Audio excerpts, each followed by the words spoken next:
Okay, I think we're set. So hello, everybody. I'm Gwen Peterson. I'm the founder of Spiritual Communities Network, and we're winding down the year. We're down to our last two community classrooms for the year, and Cecilia is our second from last. And I think it's fitting that we would end with her because, her work with essential oils is just always so inspiring, inventive, helpful. And, so I really enjoy it. And all the classes all year long, for those who have been here following the classrooms, you've gotten a really nice, diverse selection of spiritual classes all over the place. So I hope you have had fun with them. We've got the teachers are lined up for next year, so we are ready to roll with that. And so I hope that if this is your first one, you enjoyed tonight and you come back. Always remember to register for each one so that the teachers can follow back up with you. All right. I think that's probably all. I said I was the founder of Spiritual Communities Network, right? So we're good there. So you know who I am. And Cecilia Comparatori is the owner of the Essential Toolbox, an avid oil user, a do-it-yourselfer, a licensed massage therapist. She loves educating about the uses of essential oils for health and well-being. Welcome, Cecilia. So welcome to my essential oils class. Not exactly how I wanted to go, but it's the how, when, why, and where to use essential oils. I could tell you dozens of things that I use essential oils for. I use them regularly for sleep, bug bites. I make my own cost-effective cleaning products that are non-toxic and cheap. And I use them for moods, cuts, discomfort, just to name a few. And one of the great things about oils is their versatility. And I'm going to give you several examples later on about versatile oils. Basically, oils they're volatile liquids that are derived from plants. And that basically just means that they evaporate quickly and they come from plant material. They're natural aromatic compounds, so they smell good. And they're potent. Pure essential oils are extremely potent. doTERRA peppermint oil, 1 drop of that is equivalent of 28 cups of peppermint tea. So that's a lot of strength there. They are CPTG purity. That means they're certified pure testing grade. So every bottle that you buy, you can go to the bottom and there's a code on it. And you can actually go to a website called sourcetoyou.com. And you can look up that code on the website and you can actually see the testing on it. And there's a little video that describes the testing, what it means. And you also can see the growers on there, which is kind of neat because you can see the people that they affect by growing the oils and, partnering with them. So doTERRA was actually recognized by the UN in 2016 for their sustainable business practices. The term source to you came from their aim to impact everyone from the grower to the person that eventually uses the oil. Source to you, and that's where the name came from. So the expiration date is on the bottom of all essential oils. It has to be on there by law, but that really doesn't have anything to do with the shelf life of the oil. I actually have oils I've had for 4 or 5 years and they're still fine. As long as you keep them out of the heat, the light, and the air by closing the lid tightly after you use them, they should last a long time. Now, the only exception to that are citrus oils. Citrus oils they evaporate very quickly. So I always advise people to not stock up on citrus oils because they do evaporate quickly. If you buy a lot of them, you're liable to go back in 2 or 3 months and find some missing out of the bottle like I've done. So don't do that. Don't make that mistake. So why would you use them? They're plant-based. They can be safely used by children, adults, and animals with the proper dilutions via a dilution chart. They have unmatched versatility. One oil can be used for many purposes, so it can replace a lot of things that you already have in use in your home. They generate a quick response when used aromatically via the olfactory bulb in your nose. It takes about 22 seconds for the smell to get from the nose to your brain. And actually, our nose is the only organ of our body that is directly connected to our brain. It's connected to our limbic system, which controls emotions, moods, and memories, to name a few.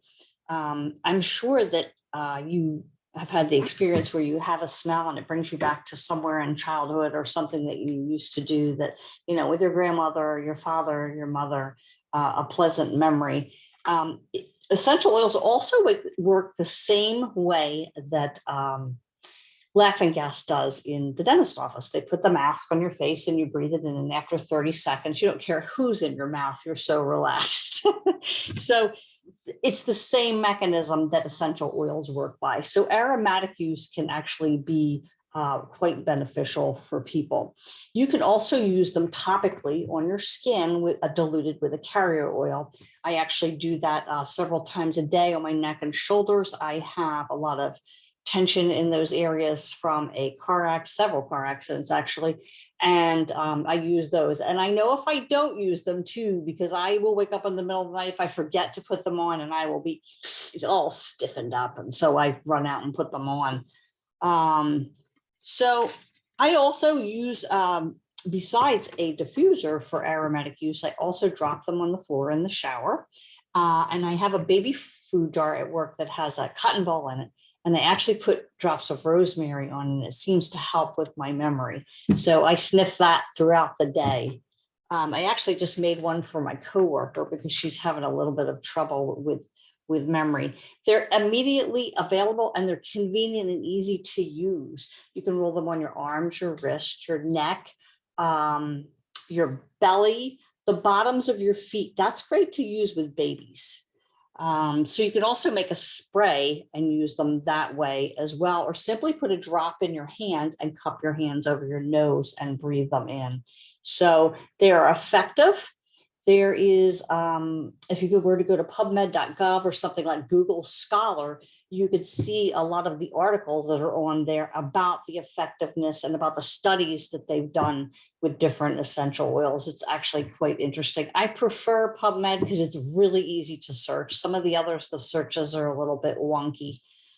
So I prefer PubMed, but check that out because it's really interesting to see what's done and what they've come up with on it.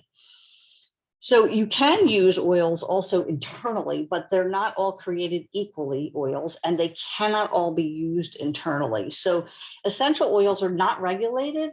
So a company can basically write anything they want on the label. They can write pure, they can write organic, they can write all natural, whatever. And then they can turn around and put anything they want into the bottle. And that's a scary thing. So it's a good thing to know where your oils come from and if they are pure or not. Oils can be dropped under your tongue. I actually, with my head tension, I actually have dropped frankincense and or copaiba under my tongue at times. No, it doesn't taste good, but it's better than having my head feel like this all day and not being able to cope. So I will do it for that. You can actually put them in little empty veggie capsules as well that way. The easy way to tell if you can ingest an oil or not is by looking at the label. It should say essential oil supplement on there, much like a vitamin would. And if it just says like essential oil or essential oil blend, you cannot ingest that oil. Okay. The two oils that I wanted to demonstrate for versatility were lavender and lemon. These are two of my favorite oils, actually. Lavender, I came to doTERRA for, okay? I couldn't rest through the night, and I figured it out. It was about 15 years that I couldn't do that. I mean, I'd go in there, lay down, look at the alarm clock every 30 minutes, every hour, get up, watch TV, go back in, nothing, nada. I was lucky if I got 2 to 4 hours of sleep a night. It was pretty bad. So I tried everything, potions, lotions. I tried not eating after 6 o'clock at night. I tried eating an egg before I went to bed. I tried eating broccoli before I went. I tried all these nutty things because I was desperate to get some sleep, and none of them worked. And so somebody said to me, you should try this. And I was like, okay, I tried everything else, what the heck. And so I did. And here's the weird part. After a week, I sat down and said to myself, is this stuff working? And I actually didn't realize they were working because I didn't know what it was like to feel rested. And so I sat down and I'm going, okay, well, I remember going to bed. I don't remember anything else. I remember waking up, going to bed, waking up. They're working. So, but it had been that long, I had just accepted it. And that's sad, but that's women, we do that. That's just what we do, but it worked really well for me.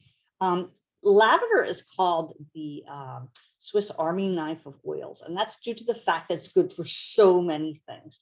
Besides being sleep support, it's also good for mood because it's calming. It's good for bug bites. Anything skin, basically, with lavender, you can use lavender on. I actually had an incident with yellow jackets. Lovely things. I was digging something up and I had a handful of them. It was pretty bad. But I ran in the house and I'm trying to open this bottle of lavender with one hand. And I finally got it open and I just started pouring it on my hand because my hand hurt so bad. And so I stood there and rubbed it on. Then I put some more on and I rubbed it on. And then I went and I sat on the couch and put the TV on to kind of distract myself. And I had my hand up on a pillow. And after about 20 minutes, it didn't hurt anymore. I was like, oh, okay. So I went back out and finished what I was doing. But it can be very, very helpful with that. And that can be good if you have small children, especially because you know how the bugs are, especially in the summertime. And in Florida, they're terrible. The mosquitoes, ugh. And kids with an itch, they scratch it, it scratches. They would just want to rub it open. So it really helps with that. Lavender is one of those oils that you can feel free to use neat, undiluted on kids or adults. I've actually used it on my grandson that way. And I did with no compunction. They work, it works great. A lot of the other oils, most of the other oils, you have to dilute them because they're hot or they just work better. So that's lavender. And lemon is one of my favorites because I use it in my do-it-yourself cleaning products. It's a powerful surface cleanser, so it's great for making cleaning items, for soft scrubs, for window cleaners, oven cleaners, all kinds of things. It's also a citrus oil, so it's a great mood booster. And it's also great to drink in water. I'm always trying to up my water intake because I'm very bad at drinking water, and because water doesn't taste like anything, it's kind of bleh. So I put oils in them, and I love the lemon because the lemon just has a clean, fresh taste to me. And I like the way it feels going down. My palate is cleansed. The fact that it's a mood booster, I use it a lot at work. So it helps keep me kind of up at work. So it does multiple things for me, but for cleaning, there's nothing better than lemon. And the other thing I use it for is a natural, a Gooby Gone. I use it to take my labels off my bottles. I do a lot of recycling because I do it yourself cleaning. So I have that for just to take the labels and that gooey junk off, a few drops and scrub away and it comes right off. So it works wonderfully for that. And I actually had a couple recipes to show you for to make, which I'm not going to be able to because I have no screen. But maybe I can post them on my Facebook page, and you guys could see them there. I'm on Facebook under the Essential Toolbox and on Instagram that way. And I can post them there. One of them is a really fun thing to do if you have kids or grandkids. It's actually a salt flour dough ornament that you can make, and they end up to be white. So you can drop essential oils on them and they'll be fragrant on your Christmas tree. And I did these, and it's really cheap to do. It's like a couple dollars to make these. You use a straw to make the hole in the top. And then I used whatever I had in my house. I didn't have any glitter pens. So I actually wrote with a glue bottle, and I had regular like sprinkle glitter, and I sprinkled the glitter on that way. And did it that way. But you actually just mix, it's flour, water, flour, salt, and water. And you can either cook them in the oven or you can leave them out to dry for a couple days. And just hang them up. And I used for mine, I had some yarn laying around. I had some red and green yarn laying around. So I used that for it. You could use fishing line if you had that because it's clear, you couldn't see it. And it'd be a fun thing to do with kids. And it really cost effective. I mean, and relatives, teachers, you could put people's name on them, the year, the child could put their name on it. It's just a fun thing to do for Christmas, to give for little gifts to people. And it's not expensive at all.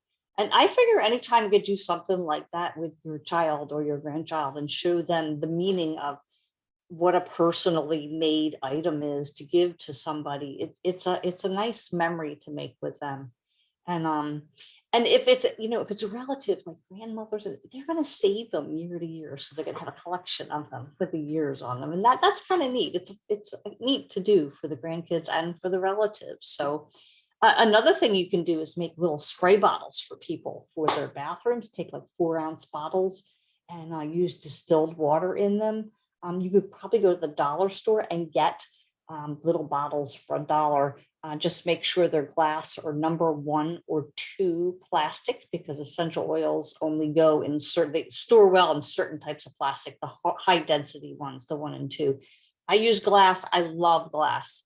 And you could put in each 4-ounce bottle, put 10 drops of essential oil in there. You could mix lemon and lime. Those would be very, very cost effective and mix. They're only like 4.5 cents each a drop. You could use wild orange. That's 4 cents a drop. You could use that with a lemon or use it with a lime and just make different scents. The 4-ounce ones are nice for people in the bathroom. I remember they're mood boosting because they're citrus. So always a good thing to give people. People like to get these things. They're different. A lot of times teachers and whoever, they get the same things all the time. So why not give them something different? It's fun to do, easy to make, and it's very cost effective, and it'll be a gift that they appreciate. So I'm so sorry that I can't share my screen because I have some really cool stuff, but I can't share any of it. It's terrible. Cecilia, you can go ahead and just you can just tell us the recipe, and just break the recipe down if somebody wants to take notes, and just walk us through what the recipe includes. And then hold on, I have to get to it here. And then you can always send the recipes out to the people who registered as well. Yeah, the do-it-yourself salt therapy, aromatherapy salt ornaments are 4 cups of flour, a cup of salt, 1.5 cups of warm water, and essential oils. And all you do is preheat the oven to 325. And then you pour the flour, salt, and water into a bowl and you mix them together, knead them like it's bread dough. And if it's a little dry, you can add 1 tablespoon of water at a time until it feels doughy enough. And then you roll them out on a floured surface about a 1/4 inch thick. And then you cut them out with cookie cutters. You can use different Christmas ones or just plain round ones if you want. And that's when you would cook them in the oven for about an hour. And once they're hard, you take them from the oven and you cool them. So, or else you could leave them out for a couple of days and they could dry on their own, whichever you want to do. It's fairly easy to do. There's also a bath salt recipe. This one people love to get. It's a cup of Epsom salt, a cup of sea salt, a 1/4 cup of baking soda, and essential oils of your choice. Good oils are lavender and cedarwood. Those are the most cost-effective ones. You could use a serenity or Roman chamomile if you wanted also. But you just pour the Epsom salt into a mixing bowl. You mix the 1 cup of sea salt into the bowl. You add a 1/4 cup of baking soda to the salt and you stir well. And then you add the essential oils and you're going to spoon them into little glass jars. And that one is like 36 cents for Epsom salts and $1.15 for the salt and 8.62 cents for the baking soda plus the cost of oil. So super duper cheap to make. But what teacher would not like to get this present after a hard day's work, to come home and take a bath? And I mean, that would be great. I think that they would really like that. And I already told you about the air fresheners to make little spray bottles. Those are super duper simple to make. That's it. And the other thing you can do is, if you have somebody that likes to diffuse oils, is you could get little 1/4 or 5/8 grams bottles, and you can mix up a mix like for Christmas, you can mix 3 drops of lime and 3 drops of lemon. That would be 1 diffuser dose there. So you could just fill the bottle up with, 12, 15 drops of lime, 15 drops of peppermint, and give them that. Or you can make some other ones and just play around with it and mix them up. People like to get these gifts, especially if they're into diffusing oils or they're just starting to diffuse oils. They love to get these things. They're awesome. So I'm trying to think if I forgot anything. Oh, you can find me, as I said, on Facebook or Instagram. And my email is also theessentialtoolbox@aol.com. And my phone number is 825, that's area code 239-825-3809. If you have any questions, if you want a copy of these recipes, please just email me or text me, and I'd be more than happy to send it over to you, no problem.